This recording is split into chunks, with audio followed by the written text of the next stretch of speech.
Assalamualaikum warahmatullahi wabarakatuh.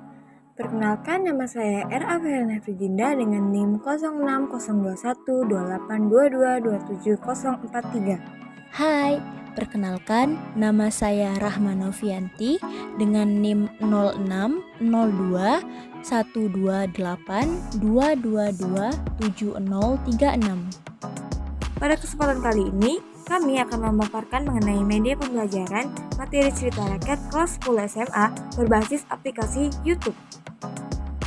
Jenis media pembelajaran yang kami gunakan adalah jenis media audiovisual berupa video animasi cerita rakyat yang tersedia di aplikasi YouTube.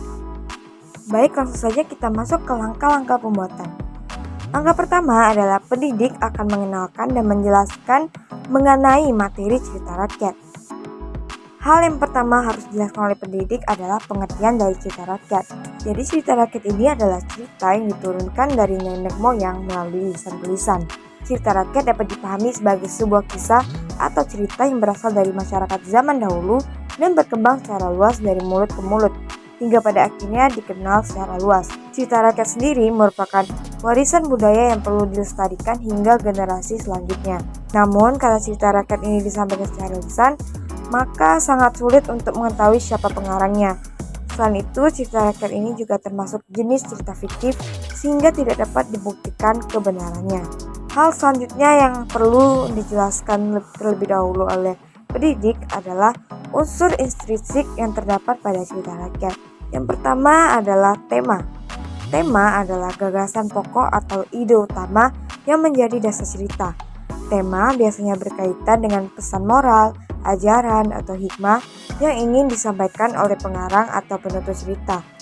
Tema cerita rakyat ini seringkali menggambarkan kehidupan masyarakat, adat istiadat, kepercayaan, atau konflik antara baik dan buruk. Berikutnya ada tokoh dan penokohan. Tokoh adalah pelaku atau karakter yang terlibat dalam cerita. Sedangkan penokohan adalah cara pengarang atau penutur cerita menggambarkan tokoh-tokoh dalam cerita. Penokohan ini dapat dilakukan dengan cara penokohan langsung dan juga penokohan tidak langsung. Selanjutnya ada alur. Alur adalah rangkaian peristiwa yang membentuk jalinan cerita. Alur cerita rakyat biasanya sederhana dan mudah dipahami oleh pembaca ataupun pendengar. Alur cerita rakyat ini dapat dibagi menjadi 3, yaitu alur awal, alur tengah, dan juga alur akhir.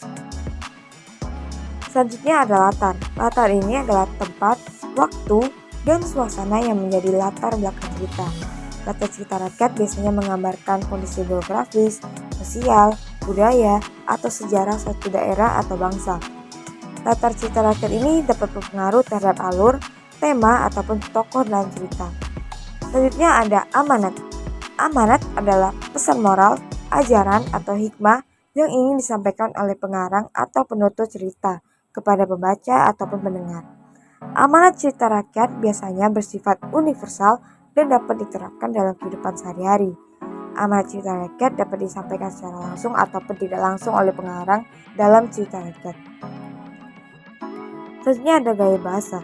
Gaya bahasa adalah cara pengarang atau penutur cerita menggunakan bahasa untuk menyampaikan maksud dan tujuan cerita. Gaya bahasa cerita rakyat biasanya sederhana, lugas, dan mudah dimengerti oleh pembaca ataupun pendengar. Selanjutnya ada nilai-nilai yang terkandung dalam cerita rakyat.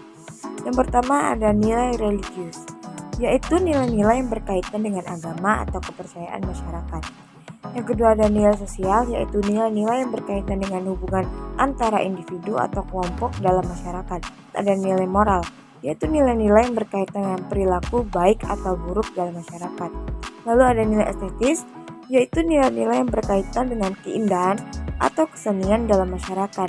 Ya, ada nilai budaya. Nilai budaya yang terkandung dalam cerita rakyat ini biasanya terdapat nilai budaya dari masing-masing daerah yang dapat diambil dan dipelajari dengan seksama. Setelah mengenalkan dan menjelaskan mengenai materi cerita rakyat, pendidik akan membagi peserta didik dalam beberapa kelompok yang terdiri dari 3 atau 4 kelompok. Kemudian, peserta didik akan diajak untuk mengamati video cerita rakyat yang telah disajikan pendidik melalui tayangan audio visual menggunakan media YouTube. Berikut videonya. Asal-usul Telaga Sarangan ini bercerita tentang pasangan suami istri bernama Kiai dan Nyai Pasir yang berubah menjadi naga setelah memakan telur yang mereka temukan di ladang. Kiai dan Nyai Pasir yang sudah berubah menjadi ular naga terus berguling di atas pasir hingga membentuk cekungan yang dalam dan besar. Setelah menyimak video yang telah disajikan, pendidik akan memberi pertanyaan yang dapat merangsang rasa keingintahuan dan semangat dalam belajar berdasarkan tayangan audiovisual. Kemudian, peserta didik akan saling berdiskusi dengan kelompok masing-masing dalam mengidentifikasi apa yang diceritakan cerita rakyat tersebut dan unsur-unsur estetiknya yang terkandung dalam cerita rakyat tersebut. Selanjutnya, setiap kelompok peserta didik akan diminta untuk mempresentasikan hasil diskusi untuk memaparkan hasil mengidentifikasi cerita rakyat di depan kelas. Lalu peserta didik akan diberi kesempatan untuk menanggapi hasil presentasi kelompok lain. Langkah terakhir adalah pendidik akan membimbing proses presentasi dari masing-masing kelompok peserta didik. Adapun bahan-bahan yang digunakan dalam kegiatan pembelajaran ini berupa yang pertama ada laptop, yang kedua proyektor, yang ketiga gawai, dan yang keempat ialah aplikasi YouTube. Yang keempat ada analisis SWOT. Analisis SWOT untuk pengajaran cerita rakyat berbasis aplikasi YouTube ini ialah sebagai berikut. Yang pertama ada strength atau kekuatan. Poin yang pertama ialah aplikasi YouTube merupakan platform populer yang mudah diakses oleh banyak orang. Yang kedua ada kombinasi elemen audio, video, dan visual dalam video YouTube dapat membuat cerita menjadi lebih menarik dan mudah dipahami. Poin yang ketiga, aplikasi YouTube dapat digunakan sebagai ruang sosial utama, bukan sekadar ruang sekunder atau tambahan. Yang kedua, ada weakness atau kelemahan. Poin yang pertama, aplikasi YouTube tidak dapat menggantikan interaksi tatap muka dan mungkin tidak cocok untuk semua jenis pelajar. Poin yang kedua, guru mungkin tidak memiliki keterampilan yang diperlukan untuk membuat video berkualitas tinggi.